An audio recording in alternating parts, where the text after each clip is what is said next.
Election പ്രചരണ പ്രവർത്തനങ്ങളിൽ പങ്കെടുക്കുന്നവർക്ക് വിതരണം നടത്തുവാനായി തയ്യാറാക്കിയ ചാരായവും കോടയുമായി ഒരാൾ പിടിയിൽ. 5 ലിറ്റർ വാറ്റ് ചാരായവും 25 ലിറ്റർ കോടയും വാറ്റ് ഉപകരണങ്ങളുമായി പൊന്നാമല കാരിമലയിൽ ബിജു കുര്യനാണ് ഇടുക്കി എക്സൈസ് സ്പെഷ്യൽ സ്ക്വാഡിന്റെ പിടിയിലായത്. പ്രതിയെ കോടതിയിൽ ഹാജരാക്കി റിമാൻഡ് ചെയ്തു.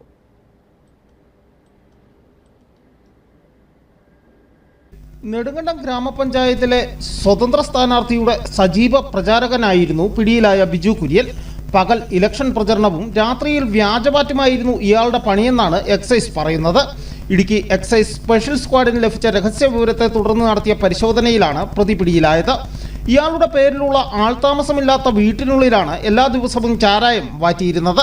അതാത് ദിവസത്തെ ഇലക്ഷൻ പ്രചരണത്തിന് ആവശ്യമായ ചാരായം ഉൽപ്പാദിപ്പിക്കുകയായിരുന്നു ലക്ഷ്യം. എക്സൈസ് സംഘം വീടിനുള്ളിൽ നടത്തിയ പരിശോധനയിൽ വ്യാവസായിക അടിസ്ഥാനത്തിൽ വാറ്റുവാൻ ആവശ്യമായ ഉപകരണങ്ങളും പിടിച്ചെടുത്തു. ഇവിടെ നെടുങ്കണ്ടം പൊന്നാമല ഭാഗത്ത് നടത്തിയ പരിശോധനയിൽ ഇന്നലെ 5 ലിറ്റർ ചാരവും കോടയുമായിട്ട് ബിജു കുര്യൻ എന്നൊരാളെക്കെതിരെ കേസെടുത്തിട്ടുണ്ട്. ഇലക്ഷൻ കണക്ക് കൂട്ടി മറ്റ് ആളുകൾക്ക് വിതരണം ചെയ്യുന്നതിനായി വാറ്റ് സൂക്ഷിച്ചതാണ് എന്നാണ് വിവരം ലഭിക്കുന്നത്. കൂടുതൽ ആളുകൾ ഇതിൽ ഉൾപ്പെട്ടിട്ടുണ്ടോ എന്ന അന്വേഷണം തുടങ്ങിയിട്ടുണ്ട്. നമുക്ക് 24 മണിക്കൂറും ഡിവിഷൻ ഓഫീസർ കേന്ദ്രീകരിച്ച് കൺട്രോൾ റൂമുകൾ പ്രവർത്തിക്കുന്നുണ്ട്.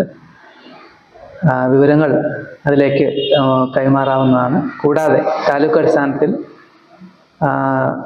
രാത്രികാല പരിശോധനയും മറ്റും കർശനമായി നടത്തി വരുന്നതാണ്. നമ്മുടെ ലൈസൻസ് സ്ഥാപനങ്ങളും ഒക്കെ പൂർണ്ണമായ നിരീക്ഷണത്തിലും പരിശോധനകളിലാണ് നടത്തി വരുന്നത്. ഇലക്ഷൻ സ്പെഷ്യൽ ഡ്രൈവിനോടനുബന്ധിച്ചാണ് പരിശോധന നടത്തിയത്. Idukki excise special squad inspector Rajesh Kumar കെബിയുടെ നേതൃത്വത്തിലാണ് പരിശോധന നടത്തിയത്.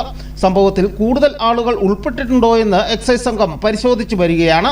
അന്വേഷണ സംഘത്തിൽ assistant excise inspector Siju PT, ഉദ്യോഗസ്ഥരായ Ananthu A, Vishnu PS, Maria Abraham, Sasi PK എന്നിവരും പങ്കെടുത്തു.